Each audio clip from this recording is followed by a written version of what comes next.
The fitness movement is brought to you by Zor Fitness.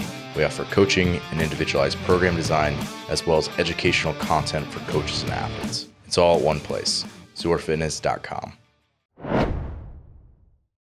What's up, everybody? Hi. I'm going to apologize for my voice. I too much yelling yesterday.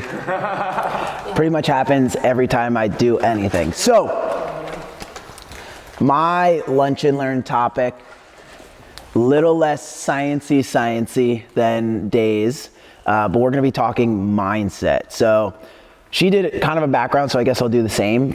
So, a little background on me. Currently, obviously, I work for Ben with Zor, but then I also work for a company called Station Athletics. We have 5 going on 6 CrossFit and what we call CrossFit Light locations in northern New Jersey. So we just opened our 5th in January, and we should be signing the lease for our 6th location in the next week or two. CrossFit Light. So basically our yeah, what's that? Yeah, no, so we do, it's CrossFit, just no snatching and clean and jerking. So we do back squats, deadlifts, bench press. So all your major lifts, so sound, strength, and conditioning, just no muscle ups or snatching and clean and jerking. So we'll have 3 of each of those. No like Metcons, or is it more stations? Yep. No, Metcons. Yep. So we'll still do things like toes to bar, pull-ups. We'll still do, yeah, all that stuff. Yep. So sound, strength, and conditioning principles, but with a little bit lower barrier to entry. Ironically, guys, it's really hard to find good coaches. So we found that it's a little bit lower barrier to entry, but that's a whole nother separate topic. So I do that. I met Ben pre-college and during college. We both wrestled at Messiah. So he was coming in as a freshman as I was leaving. I think I could take you. I think I could take you. No, what? Well, definitely now different weight classes, because The number of people that I wrestled that were at least as tall as Chris, and I'm like, what did you wrestle senior year? 157. Senior year was 165. Okay, so he was heavy. I was 157 as a senior. So I haven't seen that since grade school. yeah, but yeah, so got really used. I mean, but what did you walk around at? Like 75. Okay, so I walked around at almost the same and dropped to 57. You had to cut. I was 172. What do you do? Just water us the norm? Wow. Run with garbage bags? Yeah, you got really used to going like this. But I did it in a much, I mean, I'm sure you had guys on the team that would come in on Monday 12 over and have to lose that. I didn't do that. I was always 10 over on Monday. Yeah. I usually came in around 60, 64, 65.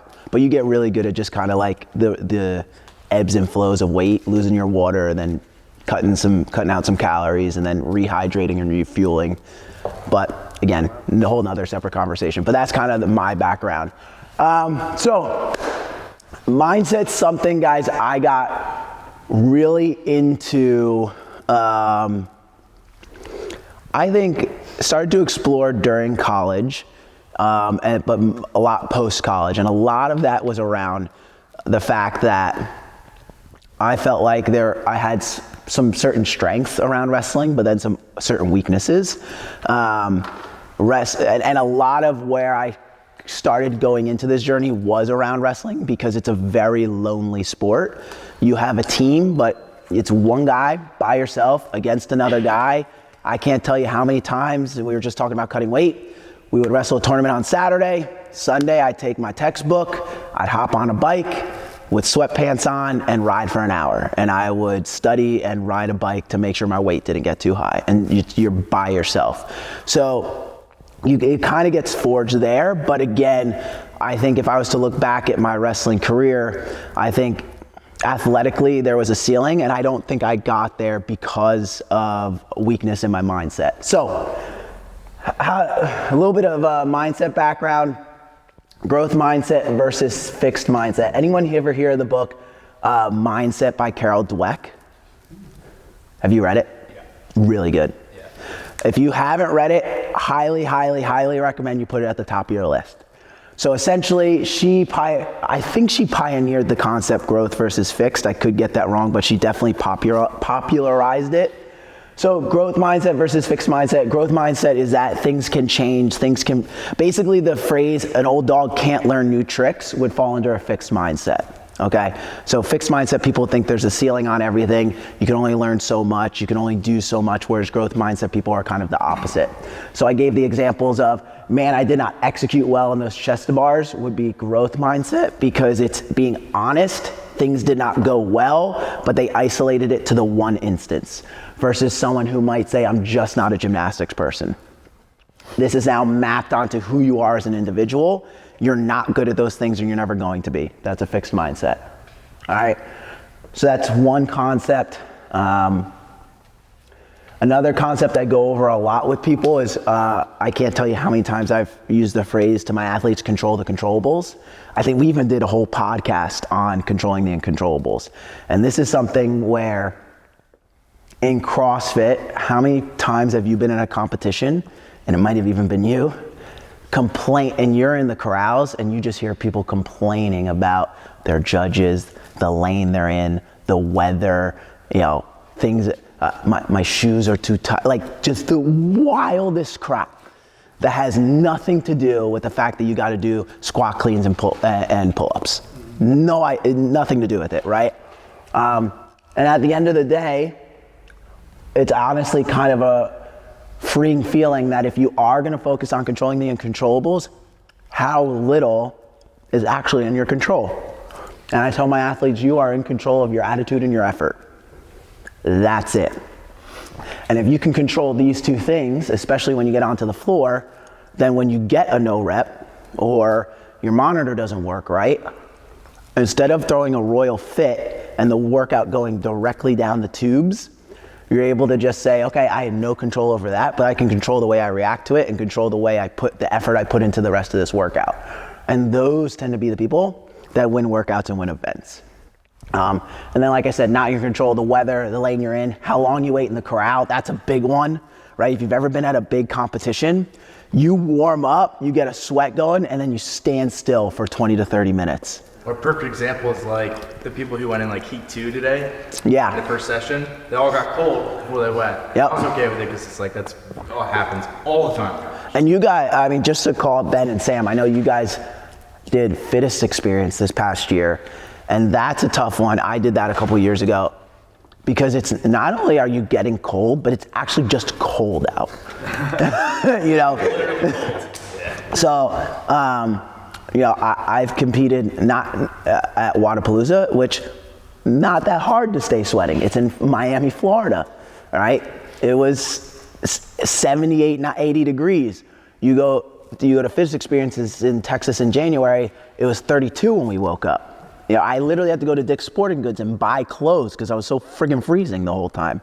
So learning how to deal with that and realizing, yes, it's cold, and yes, it's less than ideal. But I don't know if you know this, everyone else in the corrals next to you is dealing with the same exact thing.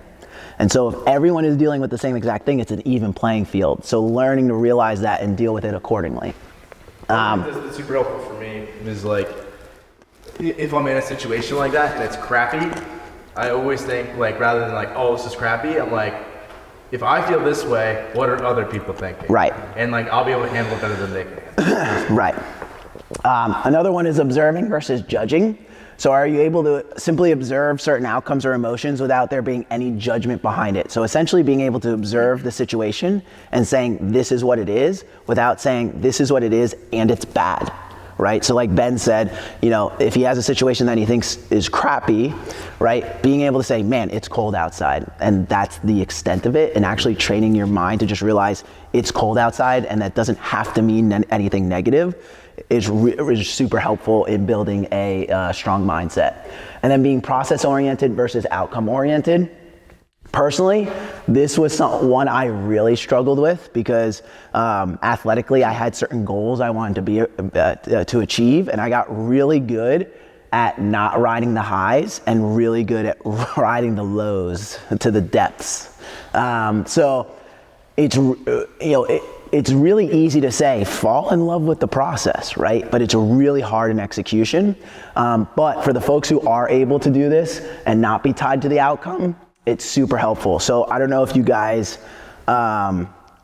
he's got a lot of information on this out there. Kobe Bryant has a lot of stuff around falling in love with the process. And not only do I like some of his stuff because he spoke about it, unfortunately, is that every story you hear about the guys, he lived it to a T. Was that he was in the gym at 4:35 in the morning, just executing, playing basketball, because that's literally just what he wanted to do, and focused on a phrase I use a lot all the time, is just getting 1% better every single day. So that's kind of the background in terms of a lot of the stuff we look at, or I should say I look at with my athletes. And then some of this stuff here, I'm just gonna go through it real quick. I'm gonna try to bring it all up. Is where do you fall? So the first step into building that mindset, or building a strong mindset, is accurately assessing yourself, just like we do with training. When Ben and I get a new athlete, the first thing we do is test you guys, because you can say like, oh yeah, I could do X, Y, or Z. Without having a full battery of where you're actually at, we don't really know where the training is supposed to go. So, like I said, do you have inflated self-talk during the highs and very negative self-talk during the lows? That's one thing to look at. And then some of these phrases are ones that I know if I've used, but I snuck in some ones that aren't necessarily bad, but they're kind of hidden. So you have to kind of realize that. So self-assess. Are you someone who says, crap, I feel so nervous? Or, man, I suck at this. If I would have had a different judge, I would have won that workout. I just don't have the timing of the snatch down yet. This weather just has me feeling sluggish today. My body is beat up, so I'm going to do what I can. And I'm definitely a little nervous about this workout, but I think I have a good plan of attack. So again, some of these are actually not necessarily bad phrases. Some of them are. Curious if you guys can point out the ones that are not necessarily bad things to be saying to yourself. The last, I heard a couple things. I heard last one and last two. I think last four. Number 2. So, some of them are pretty good. I like to draw a correlation between the first one and the last one. Both these people are nervous, right? This is recognizing it without judgment. The word crap brings in judgment. I'm nervous and it's bad. Everyone's nervous going into a workout. I got news for you, all right? The best CrossFitter in the world, I don't know if you watched any documentaries on Matt Fraser and how he threw up before almost every single workout. He had nerves, and he won 5 games in a row. So this is not necessarily a bad one. This is a good one. I personally don't like this one, because you're kind of giving into an outside factor that's, again, outside of your control. But this one's a good one. And I'm gonna go over it, but the power of the word yet. Because basically when you admit, I don't have the timing of the snatch down yet. A lot of people think that having a good mindset means ignoring the things that are true. And that's not a fact at all. Because if you actually do that, then when you are faced with the reality, it actually can be more detrimental. And so just be honest with yourself. Yeah, I don't have that down yet. Or if you cut the word yet off, it's a cemented statement. I don't have it down, and it could start to build that fixed mindset that you're not going to, but yet opens you up to the fact that it could come at some point. And I think too, like, it's specific, you're talking about timing, so there's like awareness there. Yes. Too. Like, you're doing a self-assessment. Yes. So like, I think that's positive too, right? For sure. It's not just open-ended, it's like, hey, it's this one thing that I know what's wrong and I'm gonna work on it. For sure. Cool. So like, athletes in any sport, but especially our sport, because like, you can really have some major weaknesses and still, like, they're gonna take time to develop the best people. So it's like being completely honest with the fact that like, this is not where it needs to be yet, but at the same time, like, wording that in a way that's like encouraging you to continue to get better at it, and the fact that like, I can continue to improve in this thing. For sure. You just want to continue to orient yourself towards seeking improvement, even in being real about the fact that like, yes, this isn't where I need to be yet with it. For sure, and I know this is something Ben and I have talked about, and I don't know if any of you kind of fall into this camp. I find that this is super important in our sport, especially for folks who maybe struggle with gymnastics, because those are movements that you do the same friggin' drills day after day after day after month after month after month to maybe hopefully get it in 6 months. Whereas with lifting, I could do a back squat progression and make this incremental difference of a 5-pound PR and feel on cloud friggin' 9, right? And it could have taken 6 to 9 months to get there. Whereas I could take 6 to 9 months to do ring muscle up drills and be this much closer to a ring muscle up, but I don't actually get it and it feels like a complete failure.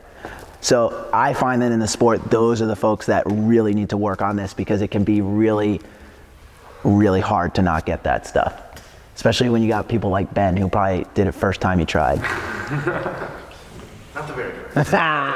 It was the same. All right, so how do I improve my mindset? The first one is reps. So doing certain things to improve your mindset. It's just like training. If you don't work on your mind just like you would any other muscle, you're not going to get better at it.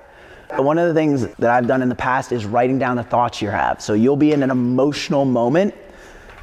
Just start writing down those thoughts, and that's it. Because guess what? In that moment, you're not going to fix the problem. There's too many emotions involved. You're too mad or too frustrated.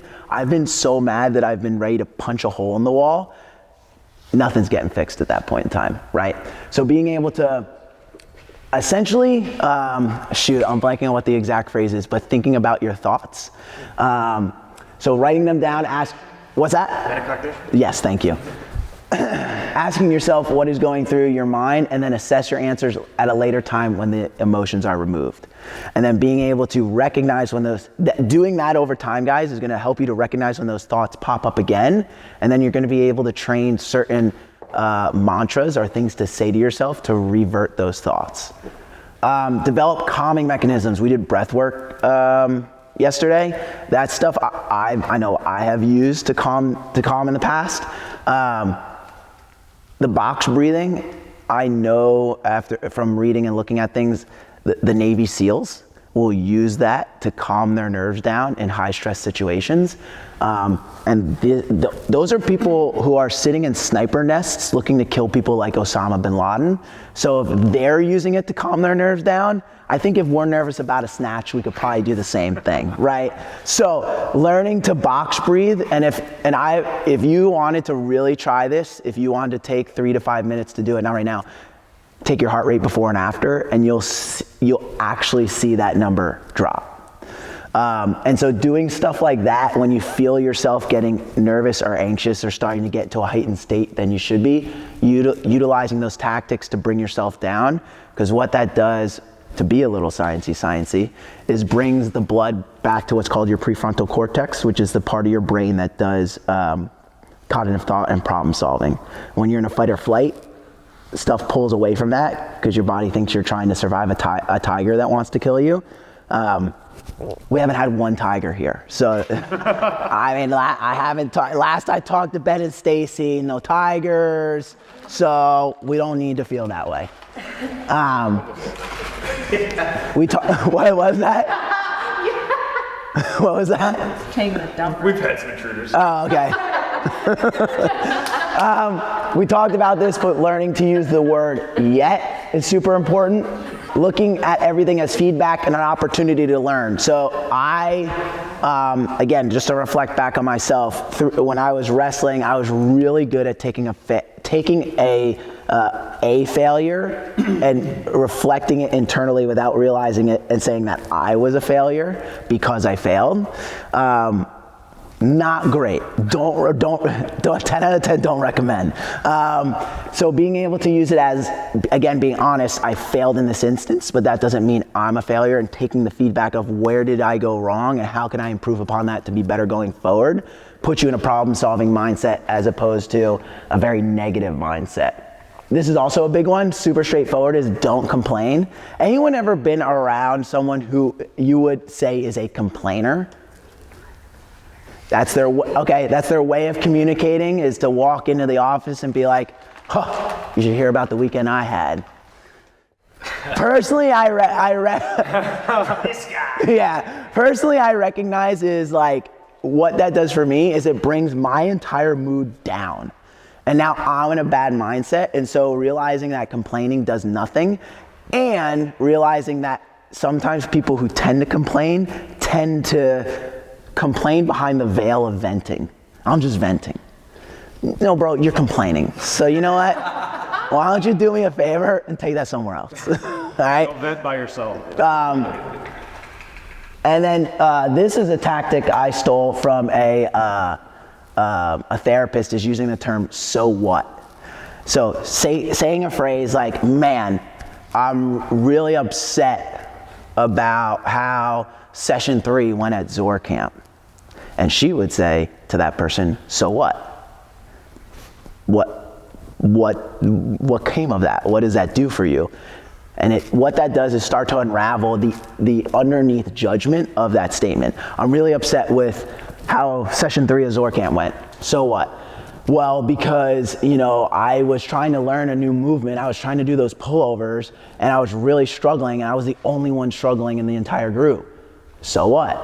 Well, because I was the only one struggling in the entire group, it made me feel like a loser because I couldn't figure it out. There's the judgment thought. And so she was really good at helping people just dig down, down, down, down until you get to the judgment thought, and then realizing, like, is that really accurate? No, of course it's not accurate, right?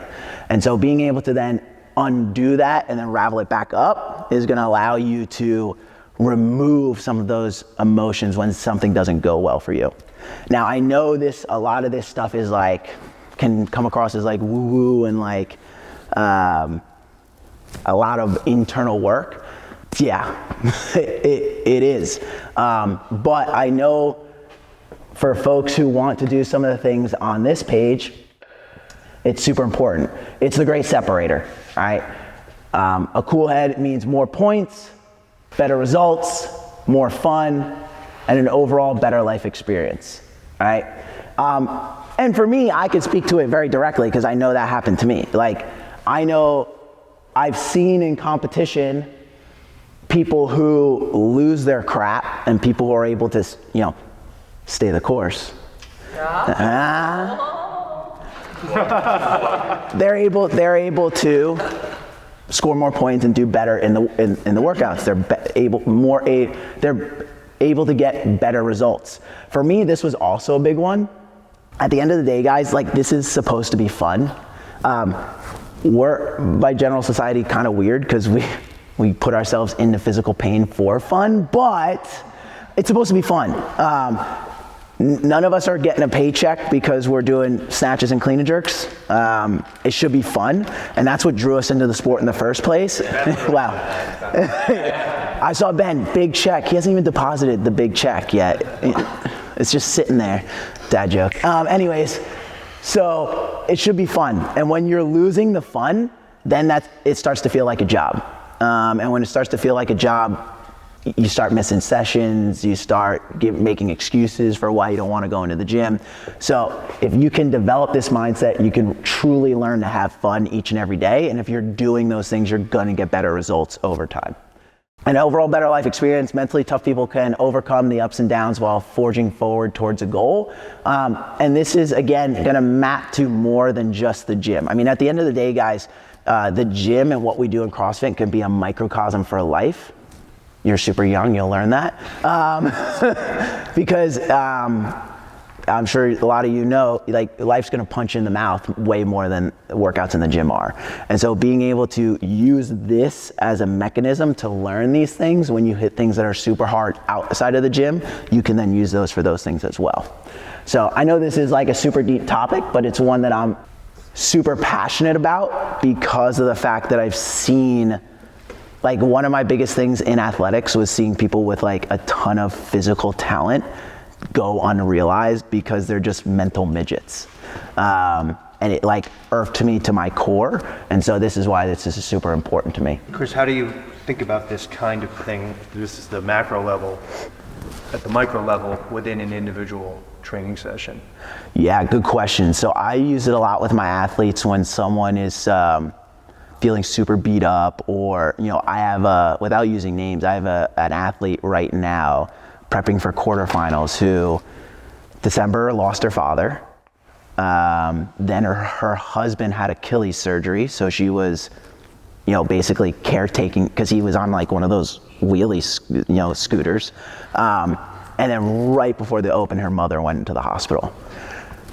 I personally, maybe this is being bad coach, cannot look at a woman like that in the face and be like, bro, why are you missing your sessions, right? And so being able to take someone like that who wants to do well in the sport and has athletic endeavors and knows she's missing things because of outside circumstances, I can't tell you how many times I said, hey, what can we do to get 1% better today? And maybe that's going into the gym, and maybe that's just doing some easy cardio to relieve some stress. Maybe that's taking the day off because your body's feeling beat up, or your anxiety and stress is at a 10. Or maybe it's, I feel good, so let's push the envelope a little bit further than maybe the training session dictates. I think that's a lot of things I would look at on a day-to-day basis. Another thing I would look at is like recognizing where your mental and physical space is at going into the gym. And so if you have a 2-hour session, but you had a really rough day at work or a really rough day with family, and you need to take 15 minutes of that session to get into a better headspace, I'd rather you do that and us cut something from that session physically so that you can get an hour and a half of solid work instead of 2 hours of crap that did nothing for you. Because I know that's happened to me. So those are things I would look to do on a daily basis. And I don't know how many of you guys are parents as well, but the book Mindset also gets into parenting tactics on how to put some of this stuff into your kids, which for me and where I'm at in my life is super, super important for me, because when my kids are 8 and 5, stakes are so low, right? Like being able to teach them these tactics when my son comes in last in an 8-year-old track meet versus like, yeah. And I'll tell you what, guys, I don't think he'll ever watch this. It happens quite a bit, but where I'm really proud of him is the last 2 practices he's been at, my wife came back like he left everything on that track. And that's stuff that's gonna map to life, which is super important to me. One of the things with that too, and we were actually just talking about this, is for him, and we have a daughter, when they were younger, just seeing how their parents respond to things like that. Yeah. So he's always been around the gym because of me, and then she started a little bit later, but he's seen her whole journey. So how we respond to a bad training session, or when I would compete, when she would compete, how we respond to those. I feel like even though you don't realize when they're at a young age, they're watching you, and then they're actually starting to develop a similar mindset a lot of times. Mm-hmm. I feel like another thing, to go back to your question, that I've noticed for me personally, and more so recently, is being more present and focused within your training. For sure. To pick up on those, to where you would know when you train on your own and you're running an affiliate or a gym, and you have this by you, and you get a text message that has nothing to do with your training, and then you go pick it up, and then you're trying to respond. The more that that could wait. I'm not going to lose a lead or a member for not responding for an hour and a half, and being more focused and present in what I'm doing. To have more of a positive mindset. For sure. For sure.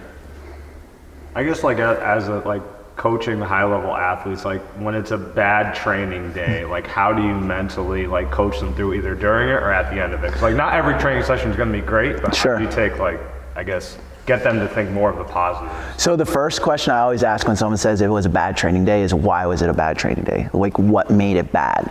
Because now I get to start to frame why they use that term. Is it because you missed your lifts today? Okay.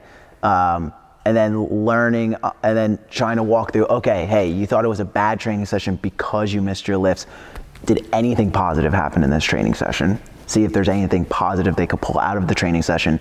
And then if there really isn't, being, okay, well, what could we learn from that? Oh, well, I felt really, I didn't sleep well the night before and had a super stressful day at work. Okay, got it. Then do you really think going into the gym and how did you feel warming up? Super stiff, sluggish, okay. Do you really think snatch singles at 88% were in the cards for the day? No, I don't. Right, so what could we have done next time so you're able to pull something positive out of that training session, even though you felt so terrible going in, right? And then training, because at the end of the day, especially with what Ben and I do, we're not with you guys on a daily basis. And so much of, well, he might be with some of you guys actually on a nearly daily basis, but I know for my athletes, I'm not. Like I coach an athlete in Louisiana. I even coach some athletes at home, but being that we have 6 locations, like I might not be at that location the same time they're looking to work out. And so being able to take ownership over your training, to warm up, start to hit your warm up snatches, and then being like, woof, like this is no bueno, and saying, okay, you know what? Based on what Ben has told me or what Chris has told me, I'm gonna lower the percentages, find one that on a scale of 1 to 10, an RPE, rate of perceived exertion, feels what an 88% snatch should feel like, and then work on maybe some cues that he's given me. So maybe Ben's worked with you and said, you know, in your snatch, you don't quite get to full extension, and so you're doing your snatches and you're like, you know what, 150 feels like my 88% today. I'm gonna stay at 150, I'm gonna try to hit every snatch, and I'm gonna make it work on that full extension. And then also it involves a conversation with your coach, because there's also days I know for my athletes where like, I'm like, I hate to break it to you, but you actually should feel really crappy today. That's exactly what I was gonna say. I was gonna jump in and say like, I think great athletes, they put it back onto circumstance and like the situation that they're in rather than like their self-worth or like their Yes. So like, it's not that I'm bad at snatches. Like I was carrying a little extra fatigue today because I just did a bunch of other work. Like, and that could just be the reality. And that maybe just had an off day, and that could be true too. Sure. But they probably aren't gonna chalk it up to like, oh, I'm bad at snatches because this is just not going well right now. Right. It's, man, this didn't go great today. Wonder why? Like You let's figure subscribe out to why. the 1/3 rule. But, Training is 1/3 good, 1/3 okay, and 1/3 crappy. I mean, it could be. I don't really, I try not to even think of it that way. Okay. I really try to think of it as like, well, I'm not gonna just say, well, a third of my days are gonna be bad. I was gonna say I feel like where maybe that's a helpful conversation is for more of a novice. Yeah. Like they come in, they're like, man, I didn't feel great today. Well, no, not every day's gonna feel great. Right. Or you're just not doing that much. Yeah. But I mean, before a more advanced athlete, I feel like bringing it down to the minutia of like, what was today and what could we take? Yep. And what could we take away? Yeah. Exactly. What could we take away from today? Like I heard in a podcast one time that they found that the people who got through BUDS, so I don't know if you're familiar with BUDS, but it's like Navy SEALs training. They don't sleep like at all for like a week.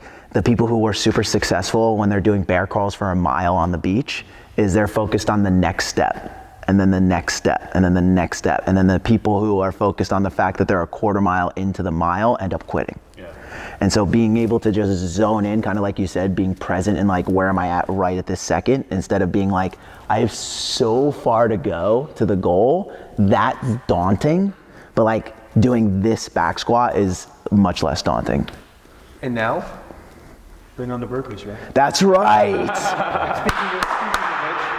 Oh, I really should have had like a lamp right here. The Berkeley's are Got the name. Yeah. With like the Halloween music.